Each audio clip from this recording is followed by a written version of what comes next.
Real Housewives of such and such. But this is the part that y'all struggle with.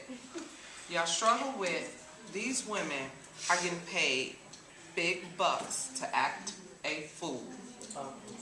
They swear, they disrespect their bodies, themselves. You know, they're getting paid monies to act like this. And you idolize them and you want to replicate their behaviors. You're not getting paid. This is the real world. Let's think about this. The way they portray us on TV with all these reality TV shows, first of all, it's not even reality. Let's put that out there. Because if they don't draw the viewers they need to make money, the show is canceled. So they got to do some stunts and do some things to get your attention. Okay? So what is your feedback with the ladies you see on TV? How do you feel about that? Does it reflect you? Is it you? Because for black women, I can't tell what not to do when I'm outside student support services, or when I'm in my office. I can hear you guys in my office because you're talking so loud. There's nothing wrong with speaking loud when you're with your girls somewhere else, but if I'm in my office and I hear you, or when I come outside my office and you dressed up like you went to the club, this is Shepard. When you got up this morning, where exactly did you think you were going?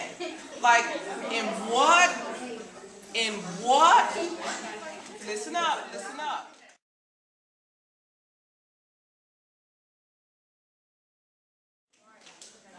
At what point of the day did you think that would be okay? Even if your parent, your guardian, whomever didn't see you, or maybe they think it's cute. I don't know. I'm not trying to be nobody's friends that's sitting on that side. You are not my friends. I need to be the role model for you guys. If we came up in this building looking like some of you guys do when you come to school, you will be upset. What about if we got your moms up in here looking like the way you dress? Or we put them on Shepard Facebook page to show how you guys look. How would you feel about that? So before you even open up your mouth, your clothes tell a whole story about you. Okay? This is high school. It's okay to be classy. You might want to get a little sassy, not sexy. Sassy sometimes. But respect yourself. Leave something to the imagination of the boy or the girl. I don't care which one it is, but leave it to the imagination. There should be no reason why we're standing outside on patrol. Like Mr. Rowland he got it down to a science. Like, look, young lady, come here. Okay? You already know what you're faced with. So why do we continuously do it? I'm sorry, how can we start to do something different? How can you as leaders set a new trend? Because the way you dress is something that you saw on TV. I mean, we got some innovators, but a lot of times we're only doing what we see. So what can be done differently?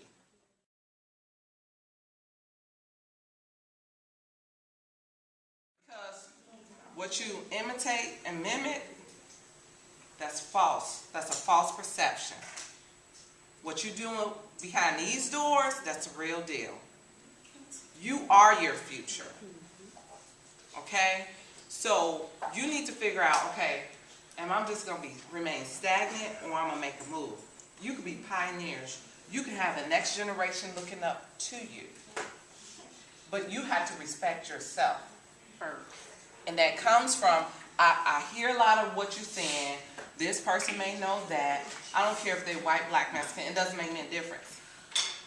But you have to be willing to expose yourself to uncomfortable events. You have to be willing to step out of your comfort zone. So you could be here, we could take you somewhere else so you could learn about yourself. I hear a lot of young ladies say, there's no teacher who looked like me. I have nobody I can talk to. They don't teach us about us. They always teaching us about white people. When the last time you've been to DuSable Museum on your own? When the last time you spoke up and said, let me get a petition together so we could do some things and move as a unit? We have a lot of complaining going on. Let's come up with some solutions. We only got a short time frame to discuss this. Let's come up with some active solutions. What can we do to enhance ourselves? Not as black women, but as women together, okay?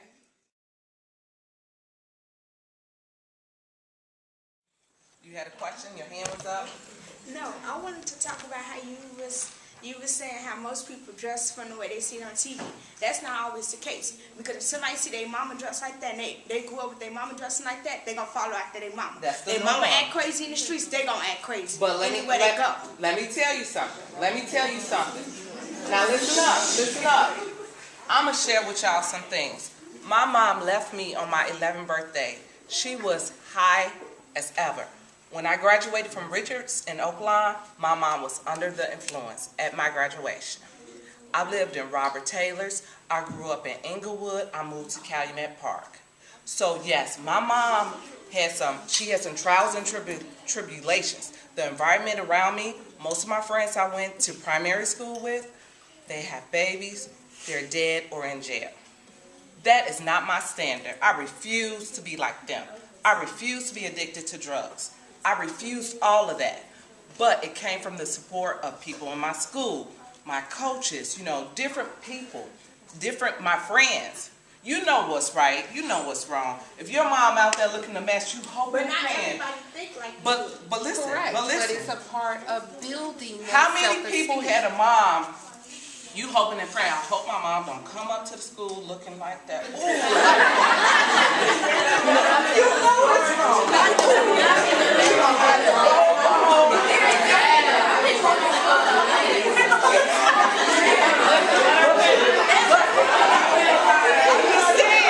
I'm just saying, you know, like, man, I hope. And you're right, some people don't have the mindset.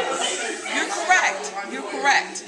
But you have to want to do more. And you have to have people there to help you. Even if they don't got the mindset, some people just think, because if that's what they grew up to and everybody in the family doing it, and that's all they saying growing up, they gonna follow the same steps if they ain't got nobody else to help them. Ladies. Not everybody got their mindset to change. You see her every day? Exactly. Yes, but that, okay, if I don't know her and I don't talk to her like that, I can't look up to somebody I already know. You know her now. Hold on. No worries. I'm not mad at that. I'm not mad at your opinion, because if we're all in here mature. That's not what she's saying. But you're telling me if there's not an avenue out at home, there's an avenue, but you gotta be willing to look down the street. That's what I'm saying. What if they not willing to look down that street? They want to continue to go to they sing. But that was the choice they made. That was what I talked about. They can ignore One person.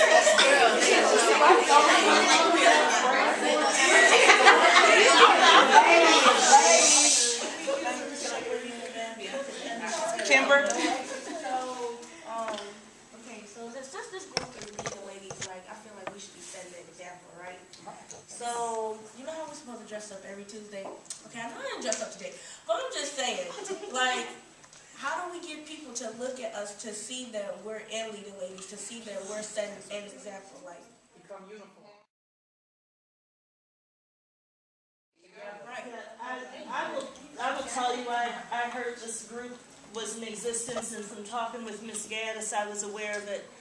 But how you carry yourself, I mean, it speaks volumes.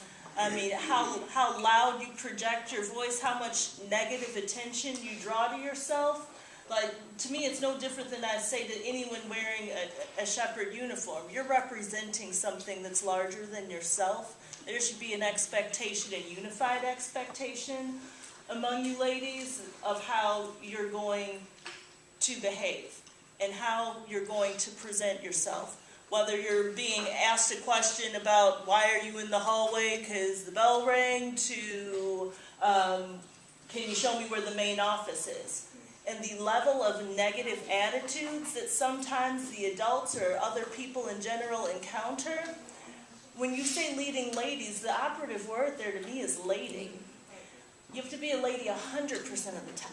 You don't get to just be a lady on Tuesdays, or a lady when we all come together as a group. It's a full-time job. It's your lifestyle, how you present yourself. I can't say that enough. So I agree that, yes, when you say leading ladies, that to me is a group where, as an administrator, we're always looking for the student voice piece. We're talking about programs or courses or activities. We're always like, well, what would the students think? We need to get their input. Well, I'd love to be able to go back to district and say, oh, well, there's this group of leading ladies at Shepard that I want to bring it up to them.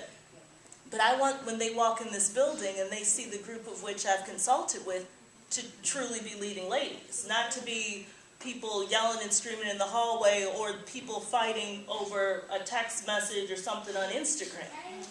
I mean, it comes responsibility, in my opinion, when you say that you're going to be a leading lady.